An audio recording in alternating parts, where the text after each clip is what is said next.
So this is a primary setup that you use on tour, and this is basically, if I'm not mistaken, you're going into this first. Yeah, going into the density Hulk first, yeah. And then taking the dry out into the microsynth. Right. And then the microsynth into the mono chorus. And then the sub from the Mantic goes out. Like on tour, that goes to a DI on its own, straight to front of house. So it doesn't go into, it doesn't hit your amp? No, it doesn't hit an amp. Okay. Nothing. So it leaves all like the headroom in the amp to the effect. And then that just goes, front of house, but in this case, just to another channel in the amp. But right. Yeah, so you get the same idea. So. And then I was going to ask you, what amp do you use? I'm using like a Dual Amps Monique preamp thing, which I thought would be super whack. It's like all the guys like it was like it's made by a guy called Jewel Potter who's in Santa Cruz, and like never heard of him. Yeah, I found out about it through, I think you might know him, a guy called Jay Terrian who's here. Yeah. Like he kind of started following me on social media and he was like, you should check one out. And then I was using like amps at the time, like all tube heads, but then we started running a silent stage, and then the amps with speaker loads just weren't kind of, I don't know, I felt like the sound got a bit papery and brittle, and then I was looking for something that I could use kind of live without an amp or like without a speaker, and so I got one of them, and it just, it was like all the guys that I knew using it in the UK were all kind of like, things like session-y or like doing kind of much more like doing things like West End musicals and stuff, and I was like, well, that's not kind of my thing. But then it's been amazing. Like it has this sensitivity knob which you just crank, and then you get kind of this great like harmonic distortion, not loads, but like a little bit of. But that it's just a preamp. Yeah, right? So it's like but it's modelled. I think it's modelled on the B15.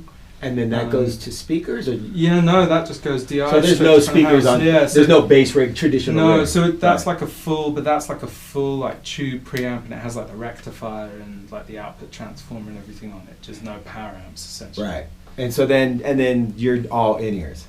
Yeah. So everything that you've created, you only hear through in ears. Pretty much, yeah. Or like I have a sub at my position on stage as well. So like. So you can feel the mass, and because I always run the density hubs always in parallel, so it's like you can blend that separately to everything else. Right. So if you want that to really like, sometimes I want that to really kick off in the sub, so that I can have more of that sent to my sub that have my bass. Right. Maybe not so much. What I really like about the Density Hulk too is it's a little bit more stable in a subharmonic sense than the Meat Box. I still think the Meat Box is just gnarlier, which is good for some applications. But this, when you really want a stable sub, this one's really for me on like the pop thing within that concept. Like I love the Meat Box. I love how it glitches out and it's kind of it's rawer, but it's like for my purposes like. This is almost like it's like a cleaner sine wave or something. Like, But it almost becomes like synths. It's almost like it's like that whole like whose oscillators are better. Yeah, right. So we're gonna hear this. So like, could you please do it how you were showing me it? Show just like the original microsynth sound, and then show how you created into this actual synth beast. Awesome. Yeah. So like I guess it came out of using the microsynth originally like the usual way with like the sub and everything else up and having like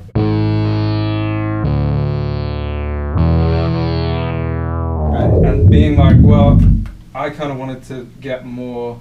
I wanted more low end, and I started using the Hulk with it, and I just backed the sub off so that this was kind of like the mid voice almost. Right. And then with the Hulk, you then.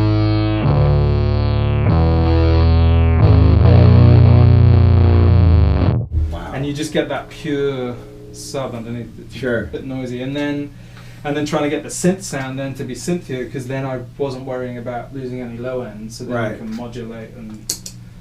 So you use that chorus. You then throw the chorus on, so this is exactly my setup for like a bunch of songs. With the chorus, it's like, without, you're like...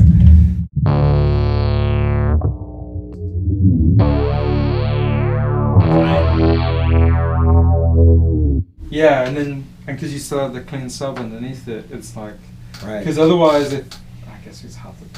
I guess if you took that out and you had that, you still. It's just not as defined. Pretty big. It's still, it's different, but yeah, I see what you mean. And I just couldn't get the Hulk and even like the meat boxes. I could never, especially after like all the modulation stuff, they wouldn't always track properly. Right. And so this way, I could get the Hulk to track cleanly at all times.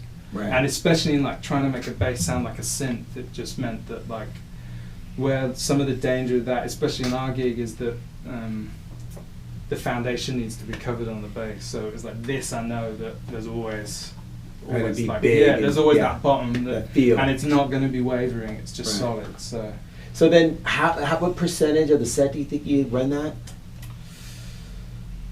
I'm running that on like 20% of the set.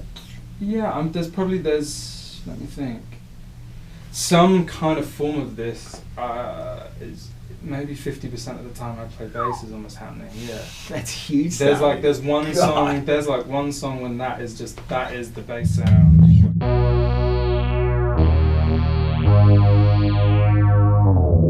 And then I have a reverb after it as well, just to really like hit out the filter suite. And then there was a song in the set we were doing that we're not doing anymore, but it was kind of like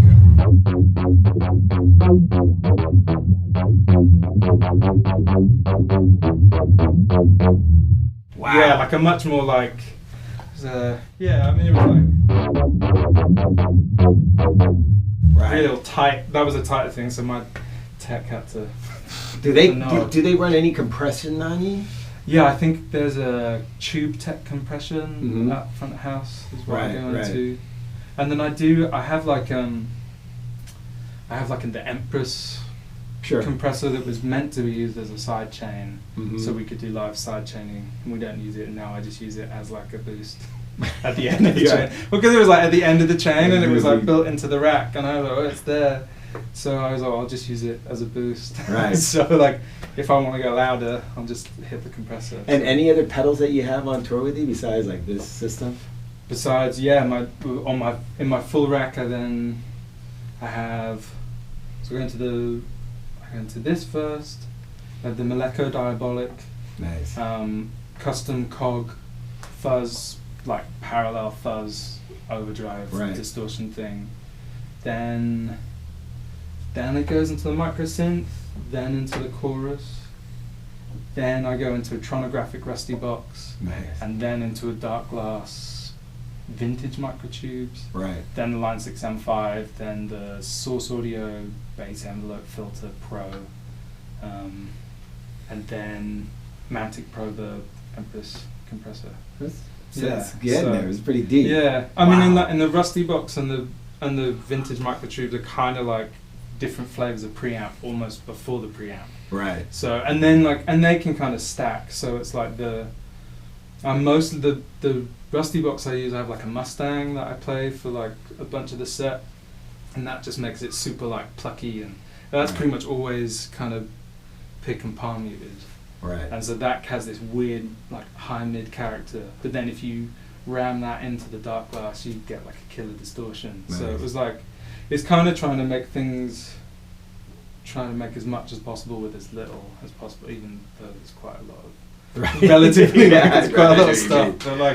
But it's kind of trying to cover, and because all of my basses kind of output a different thing. So I have the Mustang, and then I have like a Gibson Grabber that I use pretty much most of the rest of the time, and then the setting on the rusty box that immediately turns it into a distortion. So it's like so you just kind of I'll just hit on. If I get a bit excited, I know that if I just hit that on, it's like immediate. So do you ever like hit things like in an improvised way, or is it all kind of mapped out before you walk on and then you stick to that? I guess there's like a loose script, but I definitely deviate a bit. With effects I do, yeah, like there's a couple of moments where there's like a bit where I guess I can play out a bit.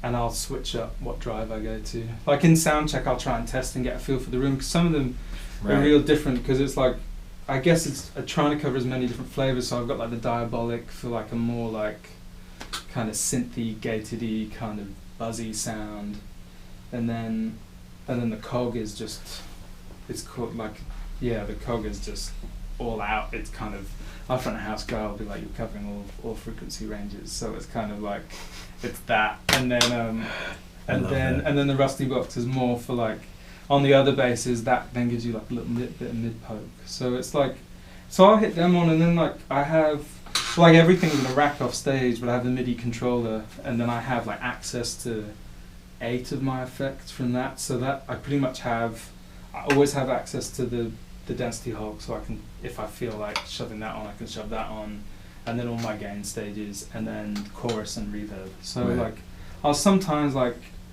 there's a couple of songs, I think like the first song in the set, there's like a tight bass and drum thing out of the chorus, and I sometimes will hit the octave up and just kind of knock a, like, I'll maybe get the reverb just to catch that, just so you get like a bit of moment, or like, if I'm feeling like it, I'll put the chorus on. There's a few songs where it's a similar synthy sound and the chorus is maybe off because it needs to be drier, but I'll play around with putting that on.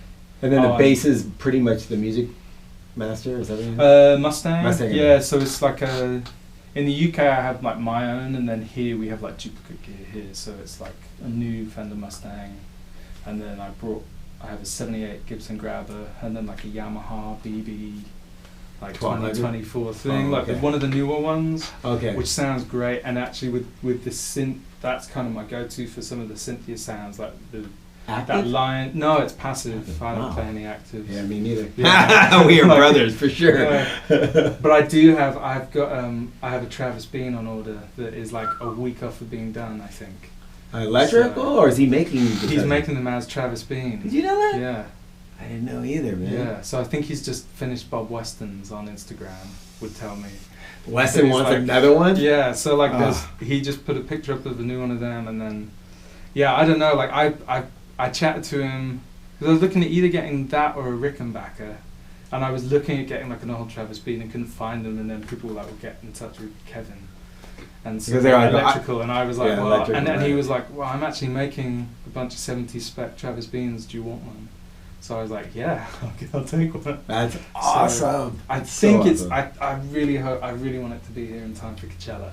Man. And then have that for hopefully it won't be a backbreaker. But either way, I kind of like, I just don't care. Like it's been like the holy grail for such a long time, and it was like, I was like, it's either, and I was like, I'd saved some money, I was like, it's either that or this, and I was like, I just want a really like grindy sound, and at the minute there's a couple of points in our set where I think I can get away with it.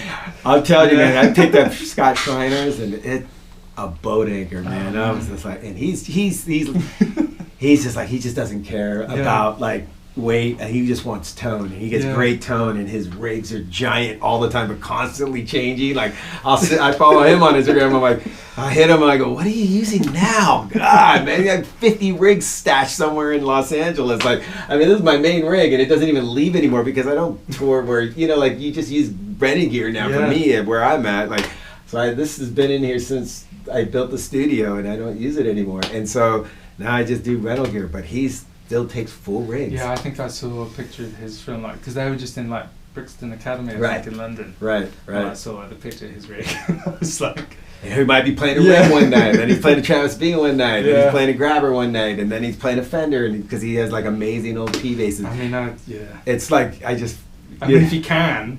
I mean, yes.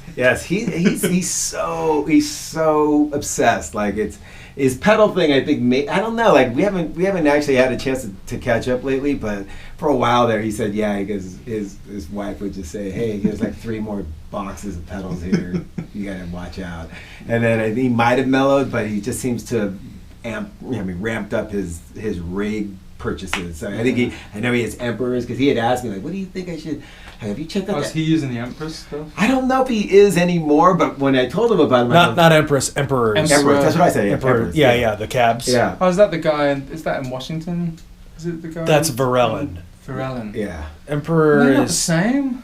No, but they're not, because I feel like I always see guys whenever I see the Varellin heads, they're always on top of the Emperor cabs. Big and I just thought it wooden, was gnarly, heavy cabs. There's a few people. Yeah, but I think Emperor is out of Midwest, I think. Yeah. But anyway, he had asked me, like, well, all these bands that you always post that you were into, like a lot of these dudes are using these Emperor cabs. So I told him about it, and sure enough, next like week he had a rig.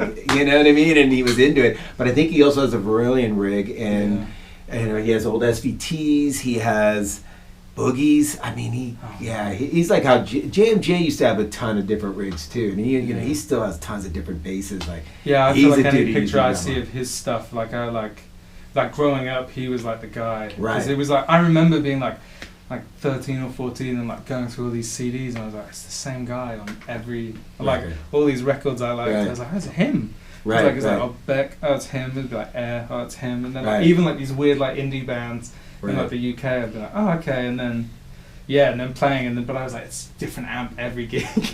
Yeah, he's amazing, man. He really he has this, like, he comes in here and he plays, and I just go, man, it's just like so tight when he just because I just get going crazy, and it's scrappy, and sometimes it's like because I'm just going off, goofing around. But he plays bass, and it's just like a perfect take, and you're just so taken back by him, man. He's awesome. So I dig this, man. I think everybody's gonna dig this route. Have fun on tour. Thanks for coming through. Pleasure. Brothers for life. Oh, sure.